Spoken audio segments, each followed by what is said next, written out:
तो hello guys, कैसे हैं आप लोग। तो आज हम लोग करने वाला है, आज का सेशन है कि इसमें एसएसटी का ऐसे प्रश्न जो आप सभी को एग्जाम में पूछने वाला प्रश्न है। तो चलिए गाइज, आप सभी का टाइम वेस्ट नहीं करेंगे, हम स्टार्ट करते हैं। पहला क्वेश्चन, बोल्शेविक क्रांति कब हुई थी। तो इसका राइट आंसर आप सभी को बता दें तो बोल्शेविक क्रांति नवंबर 1917 ईस्वी में हुई थी। चलिए अगला क्वेश्चन पर चुपते हैं हम लोग। तो अगला क्वेश्चन है, हिंद चीन में पहुँचने वाले प्रथम व्यापारी कौन थे। तो इसका राइट आंसर आप सभी का हो जाएगा पुर्तगाली थे। ठीक है गाइज, याद कर लीजिएगा। चलिए अगला क्वेश्चन देख लेते क्या है। अगला क्वेश्चन है, असहयोग आंदोलन का प्रस्ताव कांग्रेस के किस अधिवेशन में पारित हुआ। तो इसका राइट आंसर आप सभी को हो जाएगा सितंबर 1920 ईस्वी में, कोलकाता। ठीक है, आप सब याद कर लीजिएगा, ऐसे ही प्रश्न एग्जाम में पूछे जाते हैं। चलिए अगला क्वेश्चन देख लेते हैं क्या है। राष्ट्रीय स्वयंसेवक संघ की स्थापना कब और किसने की थी। तो इसका राइट आंसर आप सभी का हो जाएगा 1925 में केबी हेडगेवार ने किया था। चलिए अगला क्वेश्चन देख लेते हैं 5 नंबर। तो इंग्लैंड में सभी स्त्री और पुरुषों को वयस्क मताधिकार कब प्राप्त हुआ था। इसका राइट आंसर आप सभी को हो जाएगा 1918 ईस्वी में। चलिए 6ठा नंबर प्रश्न देख लेते हैं क्या है। तो कौन सा सामाजिक वर्ग बुद्धिजीवी वर्ग के रूप में उभर कर आया। तो इसका राइट आंसर आप सभी का हो जाएगा मध्यम वर्ग।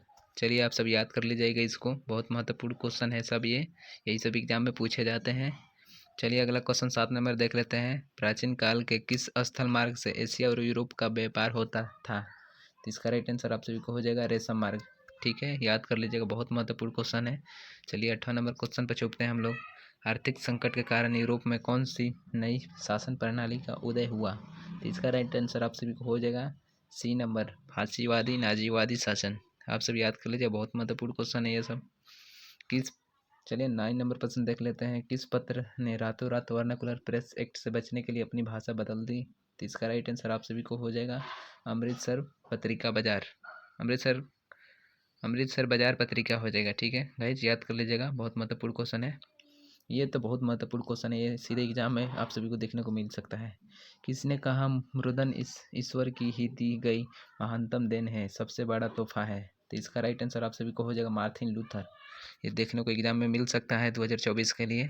चलिए गाइज अगला क्वेश्चन देख लेते हैं 11 नंबर। तो अगला क्वेश्चन 11 नंबर है, सोपानी कृषि किस राज्य में प्रचलित है। यह भी बहुत महत्वपूर्ण क्वेश्चन है। तो इसका राइट आंसर हो जाएगा डी नंबर, उत्तराखंड। ये आप सब याद कर लीजिएगा। 12 नंबर क्वेश्चन है, प्राणियों के शरीर में कितना प्रतिशत जल की मात्रा निहित होती है। तो इसका राइट आंसर आप सभी को हो जाएगा 65%। चलिए अगला क्वेश्चन देख लेते हैं 13 नंबर। वन संरक्षण एवं प्रबंधन की दृष्टि से वनों को कितने भागों में वर्गीकृत किया गया है। तो इसका राइट आंसर आप सभी को हो जाएगा 3 वर्गों में। यही सब क्वेश्चन है जो आप सभी के एग्जाम में 10वां के एग्जाम में पूछने को मिल सकता है 2024 में। 14 नंबर क्वेश्चन है, एक एनजीओ की वनिका रिपोर्ट के अनुसार 1948 ईस्वी में विश्व में कितने हेक्टेयर भूमि पर वन का विस्तार था। तो इसका राइट आंसर हो जाएगा 400 करोड़ हेक्टेयर। आप सब याद कर लीजिएगा। चलिए अगला क्वेश्चन देख लेते हैं हम लोग। 15 नंबर, 1 टन इस्पात बनाने में कितने मैग्नीज का उपयोग होता है। तो इसका राइट आंसर आप सभी को हो जाएगा 10 किलोग्राम। आप सब याद कर लीजिएगा, बहुत महत्वपूर्ण क्वेश्चन है। चलिए देख लेते हैं अगला। 16 नंबर प्रश्न है, कोयला का सर्वोत्तम प्रकार कौन सा है। बहुत महत्वपूर्ण क्वेश्चन है। इसका राइट आंसर एंथ्रासाइट हो जाएगा। ठीक है गाइज, याद कर लीजिएगा, बहुत महत्वपूर्ण क्वेश्चन था। इनमें से कौन सा उपभोक्ता उद्योग है। यह भी बहुत महत्वपूर्ण क्वेश्चन है। इसका राइट आंसर हो जाएगा चीनी उद्योग। चलिए अगला क्वेश्चन 18 नंबर देखते हैं।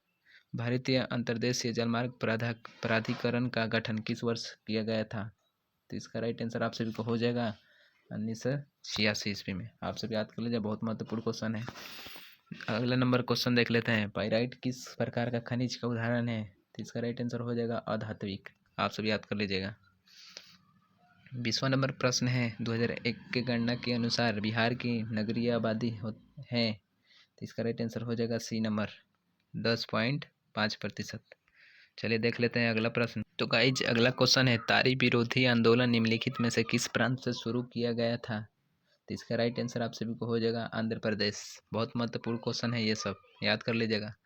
राजनीतिक दलों की नींव सर्वप्रथम किस देश में पड़ी। तो इसका राइट आंसर हो जाएगा ब्रिटेन। आप सब याद कर लीजिएगा। चलिए अगला क्वेश्चन देख लेते हैं, गठबंधन की सरकार बनाने की महत्तम संभावना किस प्रकार की दलीय अवस्था में रहती है। तो इसका राइट आंसर हो जाएगा सी नंबर, बहुदलीय अवस्था। आप सब याद कर लीजिए, बहुत महत्वपूर्ण क्वेश्चन। गाइज इसका राइट आंसर आप सब बताइए, निम्नलिखित में से कौन सा राष्ट्रीय दल नहीं है? तो इसका राइट आंसर आप सभी का हो जाएगा लोक जनशक्ति पार्टी। 30 नंबर प्रश्न देख लेते हैं, इनमें से किस देश में निमिश्रित अर्थव्यवस्था है? तो इसका राइट आंसर हो जाएगा सी नंबर, भारत। आप सब याद कर लीजिए, बहुत महत्वपूर्ण क्वेश्चन है। चलिए 31 नंबर प्रश्न देख लेते हैं, इनमें से किसे पिछड़ा राज्य कहा जाता है? तो इसका राइट आंसर ये सबको तो पता ही होगा, पिछड़ा राज्य बिहार को कहा जाता है। चलिए अगला देख लेते हैं 32 नंबर, शेयर बाजार की नियामक संस्था है? SEBI होगा, ठीक है। आप सब याद कर लीजिएगा, बहुत महत्वपूर्ण क्वेश्चन है। इनमें से कौन सा संस्थागत वित्त का संसाधन है? तो इसका राइट आंसर हो जाएगा व्यवसायिक बैंक। आप सब याद कर लीजिएगा। भारत की वित्तीय में राजधानी किस शहर को कहा जाता है? बहुत महत्वपूर्ण क्वेश्चन है। इसका राइट आंसर आप सभी को हो जाएगा मुंबई को। चलिए याद कर लीजिएगा, बहुत महत्वपूर्ण क्वेश्चन है। चलिए 35 नंबर क्वेश्चन देख लेते हैं, इनमें से कौन एक बीमारू राज्य नहीं है? तो इसका राइट आंसर कर्नाटक हो जाएगा। बहुत महत्वपूर्ण क्वेश्चन है गाइज, आप सब याद कर लीजिएगा। चलिए मिलते हैं अगले वीडियो में, तब तक के लिए धन्यवाद। लाइक और सब्सक्राइब और शेयर करिए, दोस्तों को बुलाइए। अगले सेक्शन में मिलते हैं।